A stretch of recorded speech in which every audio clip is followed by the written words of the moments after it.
열왕기하 17장 1절에서 6절. 유다 왕 아하스 12년에 엘라의 아들 호세아가 사마리아에서 이스라엘 왕이 되어 9년을 치리하며 여호와 보시기에 악을 행하였으나 그전 이스라엘 여러 왕들과 같이 하지는 아니하였더라. 아스루 왕 살마네셀이 올라와서 호세아를 친 고로 호세아가 신복하여 조공을 드리더니 저가 애굽 왕 소에게 사자들을 보내고 해마다 하던 대로 아스루 왕에게 조공을 드리지 아니하매 아스루 왕이 호세아의 배반함을 보고 저를 옥에 금고하여 두고 올라와서 그 온 땅을 두루다니고 사마리아로 올라와서 3년을 애워쌌더라. 호세아 9년에 아스루 왕이 사마리아를 취하고 이스라엘 사람을 사로잡아 아수르로 끌어다가 할라와 고산 하볼 하숫가와 메대 사람의 여러 고을에 두었더라. 자, 여기 보면 호세아 왕이 여호와 보시기에 악을 행했으나 그 전에 여러 왕들, 그 사람들과 같이 하지 않았다는 거예요. 악을 놓고 비교를 하는 거죠. 똑같이 하는 게 아니라. 언젠가도 얘기했듯이 하나님께서는요, 악을 행한 자도 그 정도가 얼마인가 구별을 하세요. 똑같이 계산하지 않고. 그러면 악도 정도에 따라서 구별하신다면 그분 앞에서 행하는 우리가 선이 있죠. 충성하고 봉사하고 헌신하고 심는 거. 그건 어떠실까요?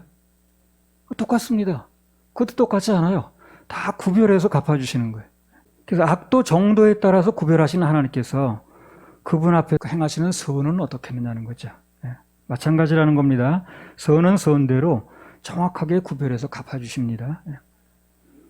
모든 것은요, 그분이 지각에 뛰어나셔서 아주 선악간에 우리 굳이 이중계산하고 따지지 않아도 정확지도 않았대. 우리가 인간이 따지는 건 주관적이고. 근데 아주 정확하게 계산하셔서 누구도 억울하지 않게 선은 선대로 정확하게 구별해서 갚아주신다는 겁니다. 알아서. 그래서 특히 선을 행하다 낙심하면 안 돼요. 선을 행하다 낙심하면 안 됩니다. 갈라디아서 6장 9절. 우리가 선을 행하되 낙심하지 말지니 피곤하지 아니하면 때가 이름에 거두리라. 그래서 이 낙심이라는 게 그래요. 낙심은 선을 행하다 오는 거지 악을 행하는 사람이 낙심하는 경우는 없어요. 전에 그 경찰관 생활 13년 하면서 강도짓 하다 낙심하는 사람 한 번도 못 봤습니다. 강도짓 낙심돼서 못하겠네. 그런 사람 없어요. 다 낙심은 선을 행하다 오는 거예요. 강도짓 낙심해서 못한다면 참 좋은 소식인데 절대 그렇지 않더라고요. 낙심은 주로 선을 행하다 오기 때문에 하나님 안에서 선을 행한다고 하는 사람들은 하나님 안에서 충성하고 봉사하고 예배 성공하고 심고 이런 거, 또 전도하고 하여튼 선을 행하는 사람이 가장 조심할 것은 뭡니까? 낙심하지 않는 겁니다. 낙심하지 않는 거예요. 선은 낙심하다 오는 거지 악을 행하다 낙심하는 경우는 없어요. 선을 행한다는 사람이 가장 조심할 게 뭐냐면 낙심하지 않는 겁니다.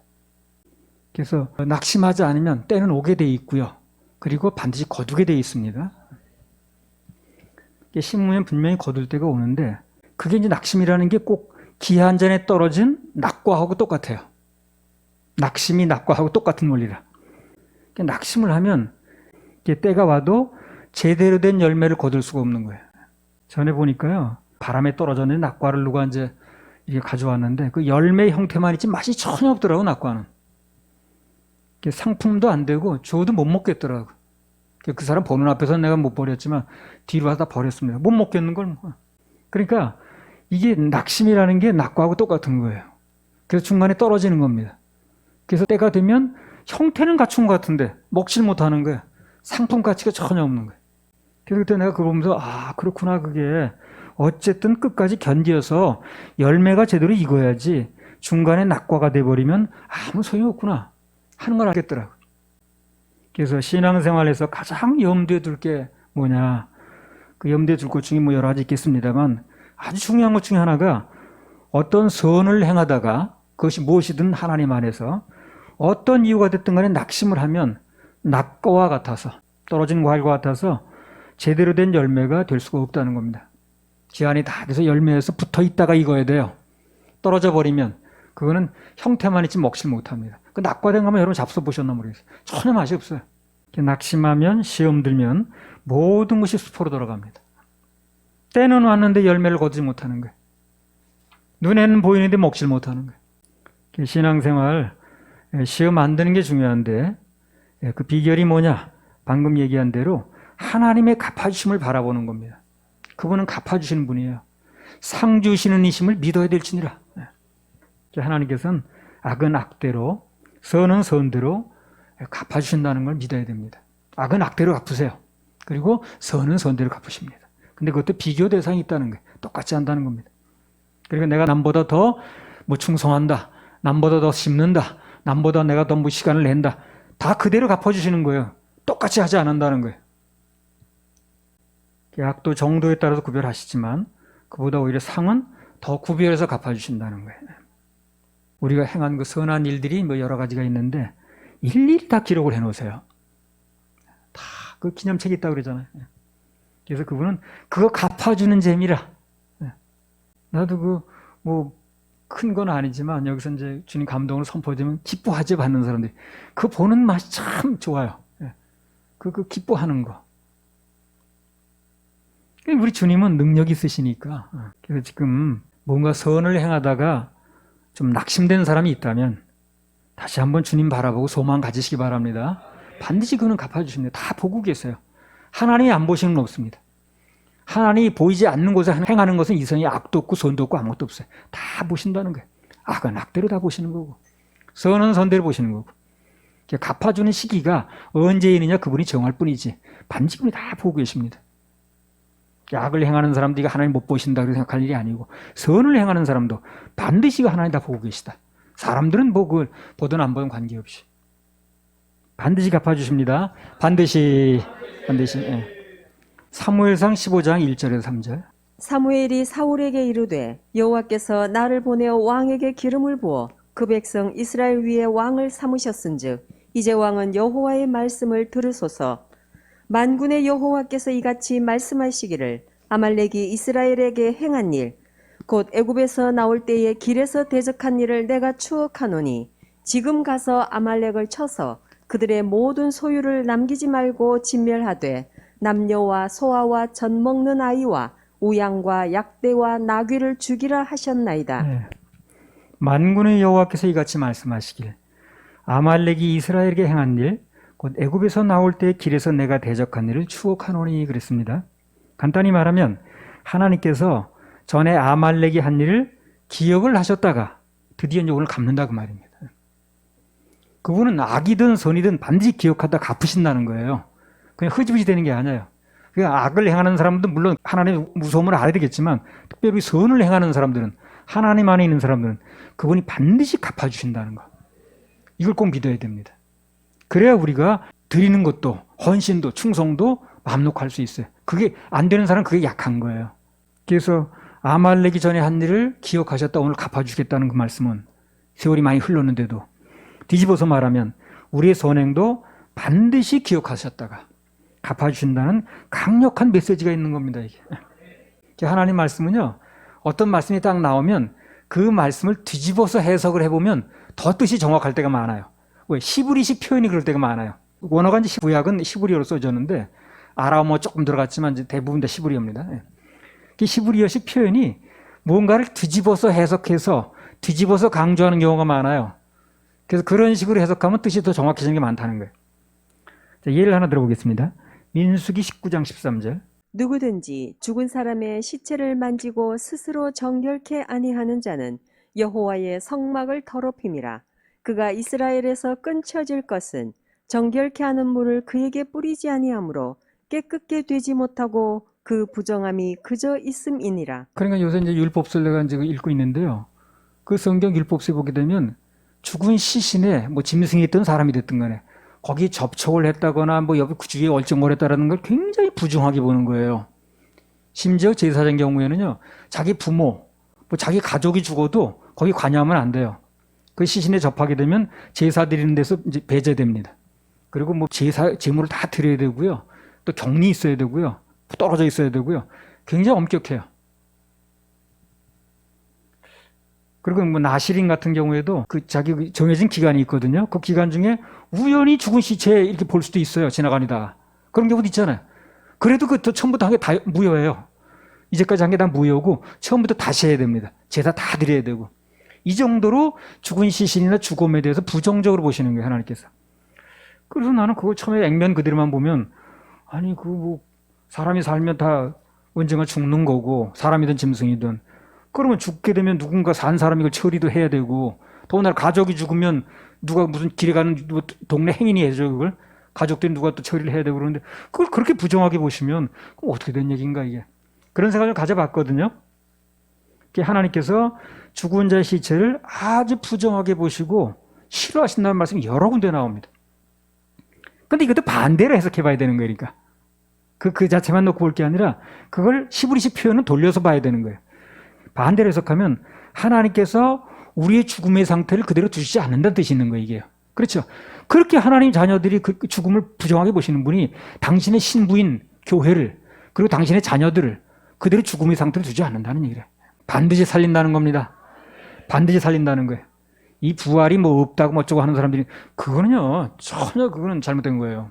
악인도 부활하지만 살아나지만 선인의 부활은요 비교할 바가 못 돼요. 정말 우리가 뭐 가본 건 아닙니다만 그 예수님이 약속하신 그 천국, 그분이 살고 계시는 천국, 하나님이 사시려고 만드는 그곳에 우리 들어가는 거예요. 그래서 그 죽음을 부정적으로 보신다는 그 말 속에는 우리 하나님의 자녀들을 또 예수님의 신부인 우리 교회를 그냥 죽음의 상태에서 무덤의 상태에서 두지 않는다는 얘기를 하는 거예요. 반드시 살린다는 겁니다. 반드시. 난 그 말씀이 너무너무 와닿는 거예요. 야, 그게 죽음을 싫어하시는 분이 그 시신을 그렇게 부정하게 여기시는 분이 당신의 자녀들을 하나 예수 그리스도의 신부를 그렇게 무덤 속에 영원히 두시겠는가? 그럴 리가 없다는 겁니다. 반드시 우리는 부활하고요. 주님께서 살리셔서 하나님이 거주하시려고 하나님이 계시려고 만든 데가 천국인데 그것에 우린 들어가는 거예요. 타락한 사단 마귀를 보내려고 한 지옥에 사람들이 갈 게 아니라 에스겔 16장 6절 내가 네 곁으로 지나갈 때에 네가 피투성이가 되어 발짓하는 것을 보고 내게 이르기를 너는 피투성이라도 살라 다시 이르기를 너는 피투성이라도 살라 하고 이 말씀이 무슨 얘기냐면 살리겠다는 거예요. 피투성이가 돼가지고 완전히 아주 엉망진창이 돼가지고 다 죽은처럼 돼도 하나님이 버리지 않고 살리겠다는 얘기를 하는 겁니다. 이게 그렇게 우리가 알아들어야 되는 거예요. 피투성이가 된 사람이 어떻게 스스로 사나. 그러니까 마음을 하나님께 모으고 희망만 가지고 있으면 하나님 살리겠다는 얘기를 하는 겁니다. 절대 마음을 그렇게 낙심하거나 그러면 안 돼요. 주님 바라보고 주님께 해주실 것 믿고 주님 갚아주실 것을 믿고 바라보면 그분은 반드시 그렇게 하시는 겁니다. 에스겔 18장 32절 나 주 여호와가 말하노라 죽는 자의 죽는 것은 내가 기뻐하지 아니하노니 너희는 스스로 돌이키고 살지니라. 예, 나 주 여호와가 말하노라 죽는 자의 죽는 것은 내가 기뻐하지 않는다는 거예요. 스스로 돌이키고 살라는 거예요. 사는 걸 기뻐하신다는 거예요. 그분의 모든 말씀은 그분의 모든 정해진 이 법칙은 다 사는 쪽이에요. 하나님을 따라가는 사람들은 그분의 말씀을 믿는 사람들은 눈에 보이는 환경이 어떻든 눈에 그것이 말씀이 내가 이해가 되든 안 되든 관계없이 반드시 살게 돼 있어요. 반드시 살게 돼 있어요. 그런 목적으로 말씀을 쓰신 거고 그런 목적으로 인도에 가시니까. 한 군데 더 보겠습니다. 에스겔 33장 11절 주 여호와의 말씀에 나의 삶을 두고 맹세하노니 나는 악인의 죽는 것을 기뻐하지 아니하고 악인이 그 길에서 돌이켜 떠나서 사는 것을 기뻐하노라. 이스라엘 족속아 돌이키고 돌이키라. 너희 악한 길에서 떠나라. 어찌 죽고자 하느냐 하셨다 하라. 왜 죽는 길로 가느냐는 거예요. 왜 죽고자 하느냐. 나는 사는 걸 원하는데 구구절절히 하나님께서 죽는 것보다 사는 걸 좋아하신다는 얘기를 하는 거예요. 그래서 우리는 무덤에 잠시 들어가는 사람도 있고 또 주님 오실 때 살아있는 사람도 있겠습니다만 중요한 건 그게 끝이 아니라는 거예요. 하나님께서는 죽음을 부정적으로 보시기 때문에 반드시 살려내신다는 겁니다. 물론 다시 한번 부활해서 어디 가서 영원히 사느냐는 건 별개 문제겠지. 나중에 부활도 물론 그렇고요. 지금 환경적으로는 마찬가지예요. 죽음을 부정하게 보시는 그런 하나님을 따라가다 보면 말씀 따라가다 보면 결국 사는 길이 열리는 것입니다. 그분은 반드시 사는 쪽으로 인도하세요. 죽는 쪽으로 인도하지 않습니다. 그래서 그 말씀이 내가 이해가 가든 안 되든 환경력에 관계 있든 없든 관계없이 말씀 따라가면 돼요. 그럼 반드시 가다 보면 살게 되어 있습니다. 그럼 지금 무슨 어떤 여러분이 처한 환경이 어떤 것인지 또 이거 인터넷 통해 듣고 있는 사람이 어떤 환경이 있든지 그 환경 속에서 하나님께서 결국 살리실까요? 살리실까요? 살립니다. 살린다고 믿으셔야 돼요. 그래서 당연히 살리십니다. 우리는 그 살리실 그분께 모든 것을 맡기고 예배 드리는 거예요. 그래서 할렐루야. 그렇게 하실라 하나님께 박수 올려드립니다. 아무튼 죽음을 부정하게 보시는 분이 우리 영원히 죽은 자를 방치하실 리가 없다는 겁니다. 난 이 구절을 통해서도 이 부활의 확신을 가진 거예요. 아, 그렇구나. 그 죽음을 그렇게 부정하게 보신다는 분이 우리 죽음의 상태를 그냥 두겠는가? 아무튼 이 성경은요, 문자 뒤에 숨어있는 하나님의 심정을 읽으면, 찾으면 더 깊은 뜻을 발견할 수 있어요. 그 시브리식 표현이 그거예요. 그러니까 왜 이렇게 죽은 사람을 그렇게 자기 부모가 죽었는데도 그렇게 가까이 하면 부정하게 보는 거야, 이렇게 생각할 게 아니라 그 정도로 죽음을 부정하게 보시는 분이 우리 하나님의 자녀들을, 믿는 하나님의 자녀들을 예수 그리스도가 이 교회가 신부인데 그대로 놔두겠냐는 거예요. 반드시 살린다는 겁니다. 이렇게 받아들여야 되는 거예요. 우리는 마태복음 10장 37절 아비나 어미를 나보다 더 사랑하는 자는 내게 합당치 아니하고 아들이나 딸을 나보다 더 사랑하는 자도 내게 합당치 아니하고. 이것도 사람들이요 많이 문제를 삼는 구절이에요. 무슨 뭘 어떻게 자기만 그렇게 해달라는 거야. 뭐 그러면서 아비나 어미를 나보다 더 사랑하면 합당치 않다. 아들이나 딸을 나보다 더 사랑하는 자도 합당치 않다. 이것도 바꿔서 말하면 뭐예요, 그냥. 마찬가지입니다. 하나님께서 이 세상 그 무엇보다, 우리가 가장 애착을 가지는 그 무엇보다도 우리를 사랑하신다는 말씀을 그렇게 표현하는 거예요. 히브리식 표현이 그렇다니까 그래. 그래서 그만큼 우리 사랑하신다는 표현을 이렇게 얘기를 하는 겁니다. 일반적으로 성향이 좀 안 좋은 사람은요, 자기는 해주지도 않으면서 요구만 해, 상대한테. 근데 우리 주님은 좋으신 분이기 때문에 우리에게 요구만 하시는 게 아닙니다. 더 많은 거 주시는 거예요. 더 갚아주시는 거예요. 100배로, 1000배로, 10,000배로 갚아주십니다. 그래서 아비나 어미를 나보다 더 사랑하는 자는 내게 합당치 아니하고 아들이나 딸을 나보다 더 사랑하는 자도 내게 합당치 않다. 그것은 우리를 그만큼 사랑하신다는, 그 무엇보다 사랑하신다는 히브리식 표현이에요, 그게. 우리를 사랑하지도 않는 분이, 우리 관심도 없는 분이 일방적으로 이렇게 요구하는 게 아니라는 거예요. 그만큼 내가 너를 사랑한다는 표현을 하는 거예요. 그래서 마태복음 10장 37절, 38절 그 말씀을 볼 때마다 아비나 어미를 나보다 더 사랑하는 자가 합당치 않다고 하고 아들이나 딸을 나보다 더 사랑하는 자도 합당치 않다고 하셨는데 하나님께서 우리를 그렇게까지 사랑하시는구나. 그 말이 이제 믿어져서 감격했습니다. 그렇게 사랑하시는 거예요. 행복은 느껴질 때 행복합니다.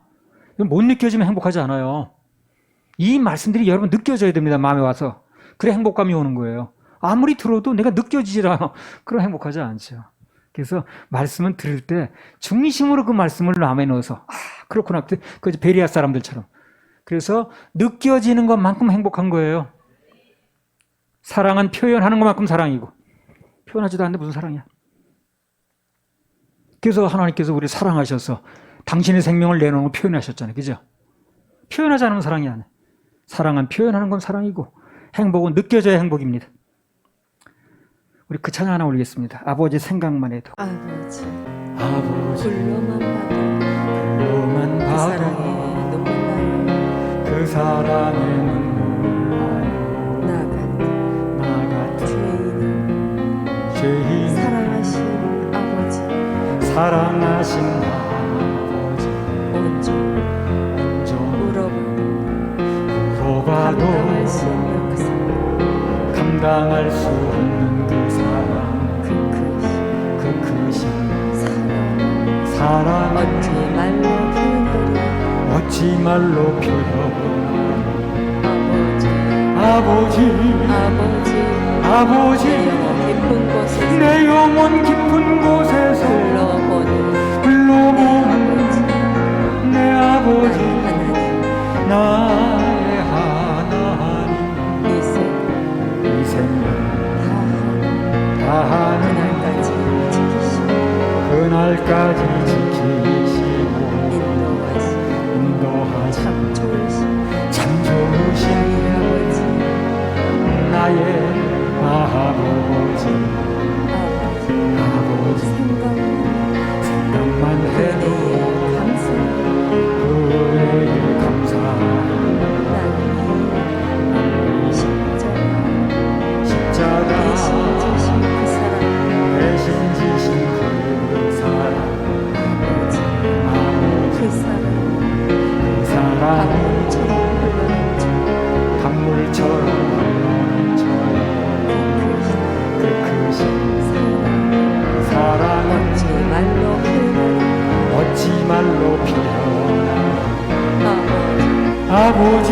아버지 아버지 두 손을 잡고 간절히 두 손을 잡고 불러보는 내 아버지 나의 하나님 내 생명 다하는 그날까지 동행하며 그날까지 동행하라 인도하시 참 좋으신 참 좋으신 나의 아버지 나의 아버지.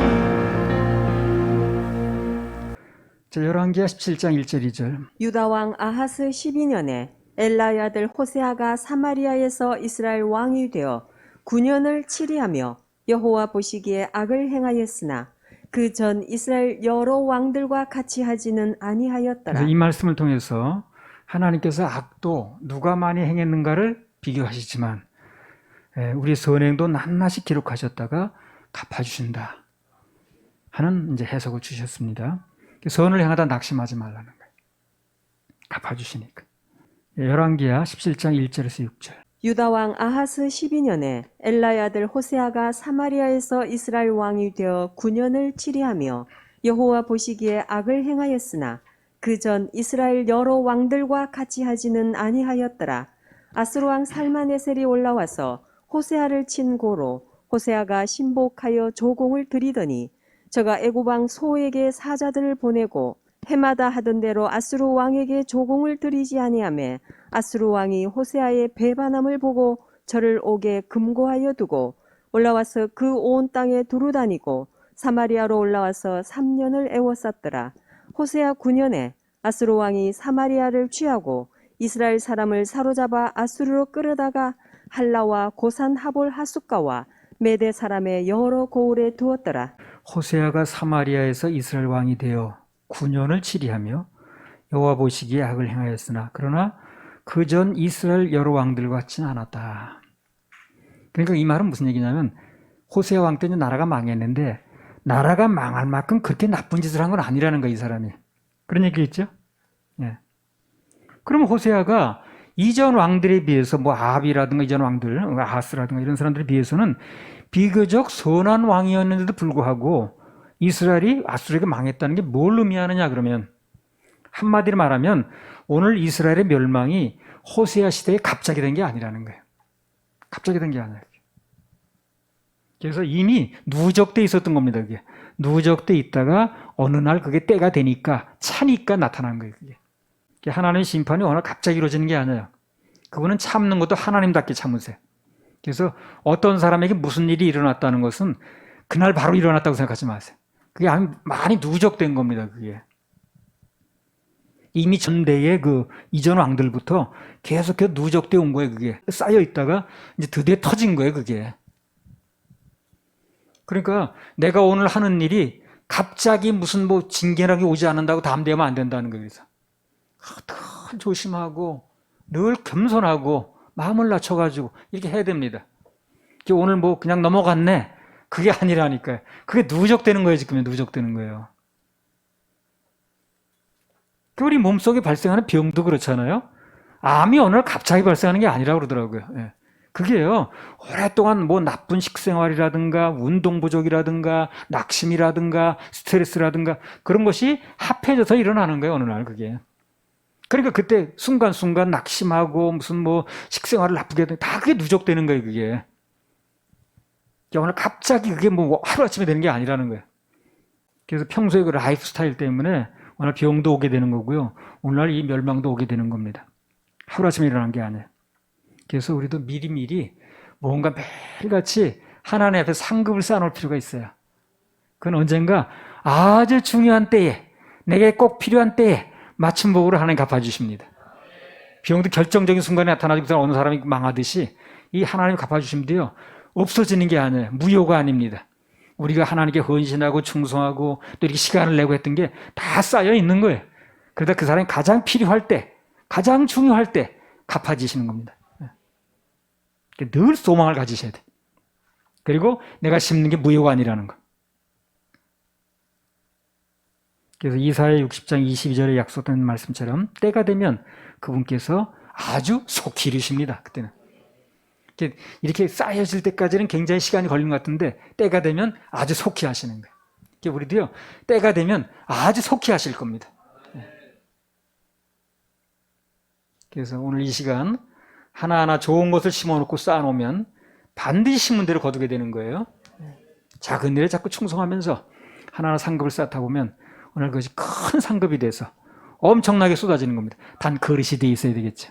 안 그러면 쏟아지긴 많이 쏟아졌는데 담긴 게 없어. 마치 그 그릇이 작으면 하늘에 비가 아무리 쏟아져도 그릇만큼만 담기는 거 똑같아요. 평소에 우리가 이 그릇을 만들고 또 환경 속에서 믿음으로 반응하고 이렇게 했던 것이 다 그게 무효가 아니에요. 다 그릇 만들기입니다. 때가 되면 아주 붓는 건 속히 붓는 거예요. 100배로, 100배로, 1000배로, 만배로. 아이고 잘한다. 그렇게 할게 아주 하나님 박수 올려.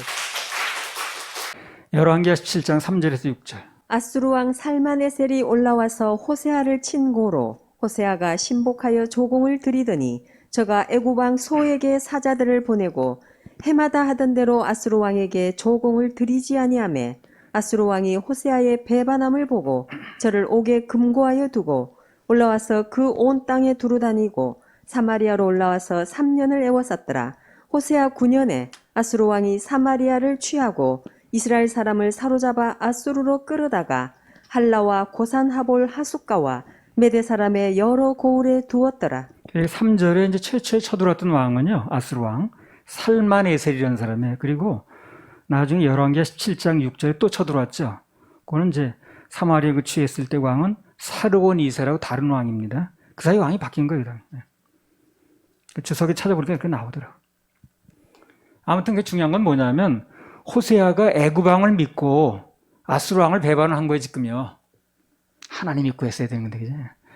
호세아가 하나님 믿는다는 왕이 하나님 믿는 게 아니라 애굽 왕을 믿고 아수르 왕을 배반했다는 거예요. 근데 전혀 효과가 있었다, 없었다? 없었습니다. 우리 잘 아는 대로 애굽은 세상을 상징하거든요. 그래서 원래 하나님께서 당신의 백성들을 세상을 상징하는 애굽으로부터 끌어낸 겁니다. 출애굽시킨 거예요. 근데 호세아는 오히려 글리 돌아가 버린 거예요, 지금요. 그래서 애굽 왕의 도움을 청한 게 그게 바로 그거예요. 한마디로 애굽으로 돌아간 거나 똑같은 거예요, 지금. 일이 거꾸로 됐어요. 그러니까 제대로 될 리가 없는 거죠. 애굽에서 끌어낸 건데 지금 하나님께서 거기 의리하지 말고 거기 덕볼 것도 없고 내가 먹여 살리겠다고 내가 책임지겠다고 굳이 그 많은 기적을 행하면서 끌어낸 거 아니에요. 근데 다시 돌아갔다니까, 글리. 그러니까 그 광야에서만 되돌아가겠다고 한 게 아니라 이스라엘 백성이 후딱하면 그랬잖아요. 심심하면 애굽으로 돌아가고 싶다고. 그것만 문제가 아니고 실제 그렇게 하는 거예요, 사람들이. 세상을 의뢰하고 세상에 정을 두고 거기서 뭘 덕보려고 그러고 거기다 뭘 걸고 하는 건 애굽으로 다시 돌아가는 거예요. 하나는 거기서 끌어내신 건데 지금. 굳이 그것을 하나님께서 많은 대가를 치면서 끌어내신 건데 그게 다시 돌아간다니까 그래. 그러면 안 되는 거죠. 그러니까 일단 출애굽한 사람들은 하나님의 백성들은 절대적으로 애굽으로 돌아가면 안 되는 거예요. 그래서 거기 매달리고 거기다 목을 메고 그냥 막 거기 눈치 보고 거기다 모든 걸 걸고 그게 안 되는 거예요. 애굽으로 다시 돌아가는 거예요. 그게요. 그건 일이 거꾸로 된 거라니까요. 방금 본문에 나온 것처럼 하나님의 자녀들이 세상을 믿고 애굽을 믿고 한 일은 이 호세아가 한 일처럼 그렇게 되는 거예요. 결과적으로 다 허무해집니다. 되지도 않아요. 쓸데없다는 교훈이 들어있는 거예요, 여기. 그래서 호세아가 애굽 왕을 믿고 이렇게 일을 꾸몄는데 나란 망했어. 아무 덕도 못 봤어. 그게 무슨 얘기를 하는 거냐면 하나님의 자녀들이 하나님을 바라봐야지. 길꼭 애굽에서 끌어냈더니 거기다 또 의뢰하고 거기다 덕 보려고 하는 것은 아무 효과가 없다는 얘기를 하는 거예요. 그걸 호세아 얘기를 통해서 하는 거예요, 지금. 구약에서는 사건으로 말하는 거니까. 그리고 형편이 어렵고 힘들면 호세아가 애굽 왕을 찾을 게 아니라 하나님을 찾아야지. 그렇잖아요? 그럼 오히려 승리했을 겁니다, 아마. 우리도 성공을 거두려면 지금 내가 하는 일이 누구를 믿고 하고 있는가? 이거 한번 점검을 해봐야 돼요. 내가 지금 누구를 믿고 하고 있는가, 이거. 누구에게 소망을 두고 하고 있는가? 누구 덕을 보려고 하고 있는가? 그걸 꼭 한번 자문해 봐야 됩니다. 내가 하나님 믿고 하나님께서 도와주심 믿고 하나님 일하심 믿고 가고 있는 일인가? 그렇게 추진하고 있는가? 아니면 세상 누군가 덕을 보려고 누군가를 기대하고 그러고 있는가? 그걸 꼭 한번 살펴봐야 됩니다. 사람이나 그의 말을 믿고 추진하는 것인가? 아니면 오직 하나님과 그분의 말씀을 믿고 바라보고 하는 것인가? 꼭 한번 생각해 봐야 돼요. 여러분 거기 성패가 달렸다니까 그래. 이기고 짐이 달렸다니까. 거기. 그래서 여러 번 말한 대로 하나님의 백성들이 사람 바라보고 세상을 의지해서 무슨 일을 하면 결국은 실패합니다. 그 얘기를 지금 호세아를 통해서 얘기를 하는 거예요. 방금 말한 대로 하나님 목적은 세상으로부터 우리를 출애굽시키는 거거든요. 그래서 오직 광야에서 아무 데 바라볼 데가 없고 구름 기둥이 인도하는 대로 불 기둥이 인도하는 대로 하나님만 따라가라고 굳이 애굽에서 끌어낸 거예요 지금요. 근데 그거 그렇게 따라가 맞는 거지. 굳이 애굽으로 다시 돌아가겠다 하면 안 맞는 거 아니야? 일이 거꾸로 돼가지고 성공할 수가 없다는 거예요. 하여튼 무슨 일이 벌어져도 어떻게 일이 전개되든 관계없이 우린 주님 따라가야 돼요. 그게 출애굽한 게 맞는 거예요 지금요. 출애굽을 기껏 시켜놨는데 애굽으로 또 돌아가려면 되겠어요. 창세기 40장 14절 15절. 당신이 득이하거든 나를 생각하고 내게 은혜를 베풀어서 내 사정을 바로에게 고하여 이 집에서 나를 건져내소서. 나는 히브리 땅에서 끌려온 자요 여기서도 옥에 갇힐 일은 행치 아니하였나이다. 하나님이 인도하신 가운데 여기까지 온 거예요 요셉이. 너무 답답한 거야. 그러니까 갑자기 술 맡은 관원장한테 이제 청탁을 하는 거예요. 나의 끌려올 일을 한 적도 없고요. 나는 그렇게 잘못한 게 아니거든요. 그래가지고요. 그 부인이 뭐 유혹하는 것도 나는 다 그냥 뭐 거절했걸랑요. 예. 그리고 거기다 이제 애굽에다가 또 부탁을 하는 거예요. 그러니까 이 사람도 요셉도 잠시나마 애굽에서 나온 사람이 또 애굽으로 돌아간 거예요 지금요. 그런 일이 결과가 안 좋다고 그랬죠. 40장 23절. 술 맡은 관원장이 요셉을 기억지 않고 잊었더라. 하나 잊게 하신 거예요. 그게 자기 그 죽고 사는 문제 걸린 걸 해석을 해줬는데 잊을 리가 없거든. 근데 하나님 까맣게 잊어버리게 하신 거예요. 왜? 술 맡은 관원장 덕을 보게 되면은요, 그다음부터는 계속 그렇게 따라가거든, 또. 계속 애굽에다 손 비비는 거가 안 되거든. 환경이 너무 막막하니까 그런 거죠. 물론 뭐 환경이 좋은데 그럴 리는 없어요. 이유는 다 있는 거예요. 환경이 너무 막막하지, 끝은 없어 보이지. 그러니까 인사청탁을 한 건데, 그게 하나님 보실 때는 애굽에서 기껏 끌어냈더니, 광야로 끌어냈더니, 다시 애굽으로 돌아간 거랑 똑같은 거예요. 그래서 그걸 잊어버렸고, 결국에 그 술 맡은 관원장인 그 사람이 요셉을 2년 동안 감옥살이만 토하였어요. 아무 효과가 없었어요. 그래서 하나님께서 애굽의 포로와 노예 생활에 길들여 있는 당신의 백성들을 출애굽을 시키셔서 광야에서 무려 40년 동안 훈련시켰어요. 그거 빼내는데 40년이 걸리는 거예요.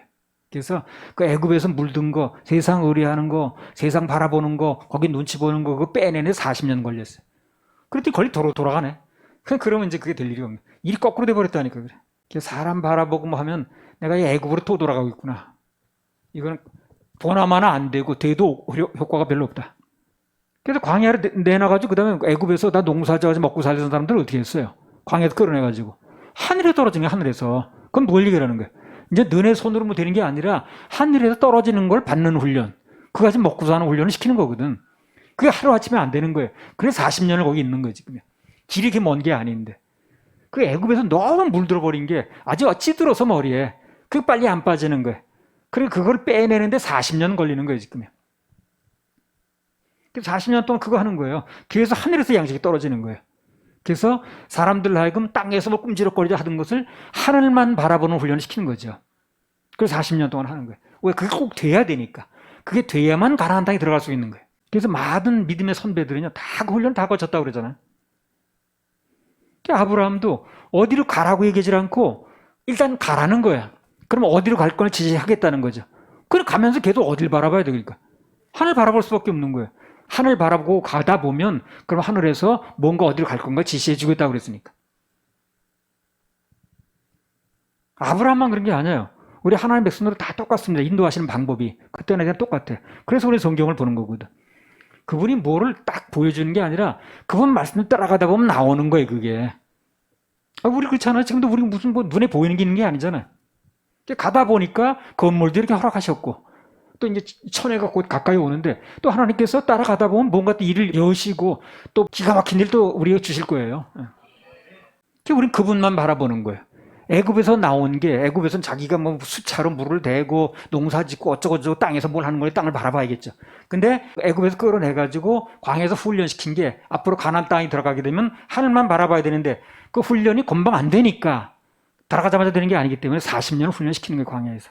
그래서 하나님께 쓰임 받았던 사람들은 다 그 훈련을 거치는 거예요. 무슨 훈련? 하늘 바라보는 훈련. 하늘 바라보는 훈련은 간단히 말하면 주님만 바라보는 훈련이에요. 모든 걸 주님만 바라보는 훈련이라. 땅에서는 아무 소망도 없는 것 같고 될 일 같지도 않고 막막하고 요셉이 그런 거거든. 그래도 거기서 하나님 바라보는 훈련. 광야에서 아무것도 농사 짓는 것도 아니고 물이 어디 나올 데도 없는데 주님만 바라보면 물이 터지는 거예요. 주님만 바라보면 양식이 떨어지는 거예요. 고기 뭐 먹고 싶다 그러면 매출하게 날아오는 거예요. 그게 주님 바라보기 훈련이거든. 그게 하루아침에 안 되다 보니까 40년을 하는 거예요. 우리도 그게 빨리빨리 안 되면요, 광야에서 이 훈련받는 기간만 자꾸 늘어나는 거예요. 사무엘상 20장에서 그 누구야? 다윗이 에셀 바위 옆에서 기다리죠.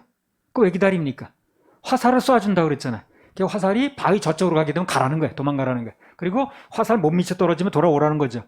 그리고 화살이 땅으로 기어와요. 하늘에서 날라오지. 그리고 하루 종일 앉아서 그만 보는 거예요, 지금. 화살이 언제 날라올지 날아오면 그거 봐야 되니까.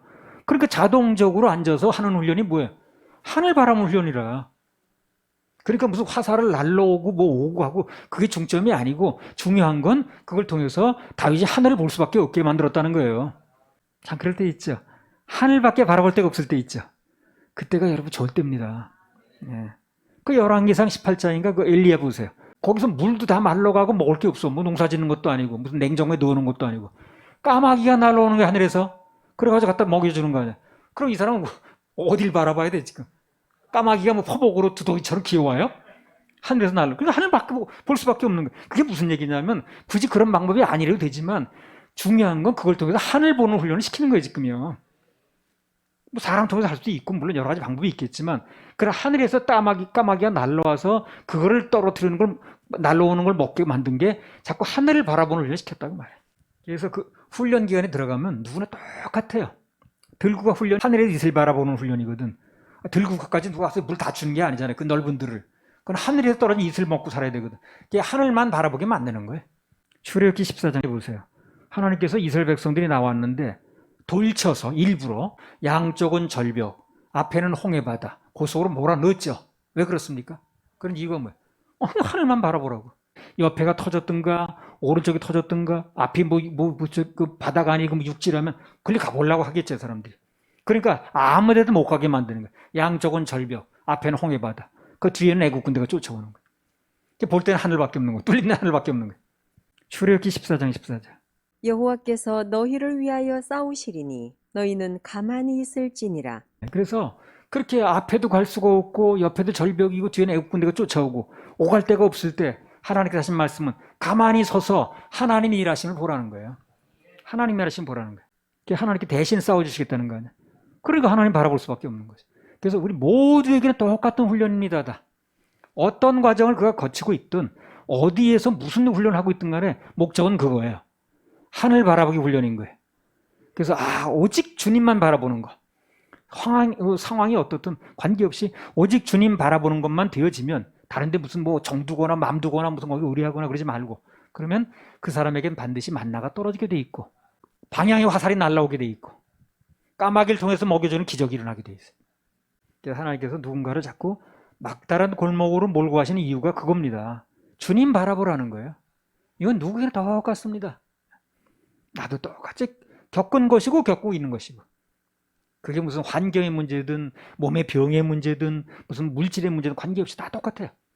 어떤 종류든 결국 거기에 따른 모든 목적은 한마디로 주님 바라보라는 거예요. 물질에 막힌 문제든 관계에 꽉 막힌 문제든 어떤 난치병이 걸려가지고 뭐 답답한 문제든 다 주님 바라보라는 사인인 거예요. 그 사람의 각자의 그 형편은 달라도. 고린도후서 1장 8절에 10절. 형제들아 우리가 아시아에서 당한 환난을 너희가 알지 못하기를 원치 아니하노니 힘에 지나도록 심한 고생을 받아 살 소망까지 끊어지고 우리 마음에 사형 선고를 받은 줄 알았으니 이는 우리로 자기를 의뢰하지 말고 오직 죽은 자를 다시 살리시는 하나님만 의뢰하게 하심이라. 그가 이같이 큰 사망에서 우리를 건지셨고 또 건지시리라. 또한 이후에라도 건지시기를 그를 의지하여 바라노라. 우리 마음에 사형 선고를 받은 줄 알아서 살 소망이 없다고 말해.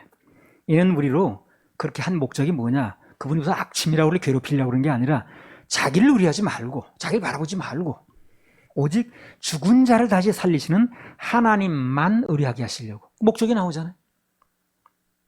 그래서 그가 이같이 큰 사망에서 우리를 결국 건지셨고 또 건지시리라. 마음의 사형성을 받을 것 같은 그 환경이 있을 때가 있거든요. 그게 어떤 종류든 그 목적은 자기를 의뢰하지 말고 오직 죽은 자를 다시 살리시는 하나님만 의뢰하게 하려고 그랬다는 거예요. 바울도 그걸 겪었다는 겁니다. 그래서 이유가 그렇기 때문에 하나님만 바라보라는 겁니다. 그래서 하나님만 바라보면 하늘의 보물인 이슬이 떨어져요. 그가 이같이 큰 사망에서 우리를 건지셨고 또 건지시리라. 이게 참 소망적인 말씀이에요. 건지셨고 그 앞으로 어떻게 또 건지시리라. 이제까지 건지셨고 앞으로 어떻게 하냐. 오늘 내 죽지 않으면 또 살아야 되는데 또 건지시리라. 또 건지시리라. 또 건지시리라. 또 공급하시리라. 또 고쳐주시리라. 또가 중요한 거야. 또가. 이래서 오늘 끝나고 뭐 이제 또 걔는 맨날 부탁만 하냐 그게 아니고 또 하나님만 바라보면 반드시 건지시고 또 건져주신다는 거예요. 또 하나님께서는 어떤 환경과 형편이라 할지라도 오직 그분만 바라보길 원하십니다. 저도요 뭔가 환경이나 형편 때문에 낙심이 올 때가 있거든요. 여러 가지 나에게도 오는 그 낙심 요건이 있거든요. 그럼 그때마다 주님께서 하신 말씀이 딱 네 자야. 나 봐야지. 어딜 봐? 나 봐야지. 해바라기에 해를 봐야 꽃이 피지. 엉뚱이 보면 안 되잖아요. 우린 주바라기니까 주만 바라보면 돼요. 주바라기. 열왕기하 17장 4절 6절. 저가 애굽 왕 소에게 사자들을 보내고 해마다 하던 대로 아수르 왕에게 조공을 드리지 아니하매 아수르 왕이 호세아의 배반함을 보고 저를 옥에 금고하여 두고 올라와서 그 온 땅에 두루 다니고 사마리아로 올라와서 3년을 애워쌌더라. 호세아 9년에 아수르 왕이 사마리아를 취하고 이스라엘 사람을 사로잡아 아수르로 끌어다가 할라와 고산하볼 하숫가와 메대 사람의 여러 고을에 두었더라. 그래요. 호세아가 아수르 왕을 이제 피하려고 애굽 왕을 의뢰하고 거기다 뭘 갖다 바치고 했는데 도움을 요청했는데 애굽 왕이 전혀 도움이 되지 않았다는 겁니다. 답이 나온 거예요, 여기요. 우린 전과대로 답을 쓰면 되는 거예요. 답이 나왔는데 자꾸 오답을 쓰나 그래. 거기 의뢰본들, 세상을 상징하는 애굽 왕을 의뢰본들 전혀 도움이 안 됐다는 거예요. 근데 그 이유에 대해서 본문이 이렇게 말씀하십니다. 열왕기하 17장 7절 8절. 이 일은 이스라엘 자손이 자기를 애굽에서 인도하여 내사 애굽 왕 바로의 손에서 벗어나게 하신 그 하나님 여호와께 죄를 범하고 또 다른 신들을 경외하며 여호와께서 이스라엘 자손 앞에서 쫓아내신 이방 사람의 규례와 이스라엘 여러 왕에 세운 율례를 행하였음이라. 안 된 이유가 하나님께서 당신의 백성들을 세상을 상징하는 애굽으로부터 기껏 끌어내셨는데 출애굽을 시켰는데 호세아가 오히려 거기 가서 도움을 요청했으니까 애굽으로 다시 돌아간 꼴이라는 거예요, 그게. 그래서 거꾸로 일이 됐기 때문에 아무 효과가 없었다는 얘기를 하는 거예요. 그리고 여기에 만에 하나 애굽 왕이 호세아를 도와줬다 치더라도 그렇죠? 그것은 압제자 아수르 왕정에서 애굽 왕으로 왕을 바꾸는 것뿐이라 어차피 하나님 덕을 못 보는 거예요. 될 일이 아닌 거예요. 우리는 오직 예수, 오직 주님, 그게 중요합니다. 예. 오직 예수, 오직 주님, 그게 중요한 거예요. 할렐루야, 우리 하나님 박수 올려주세요.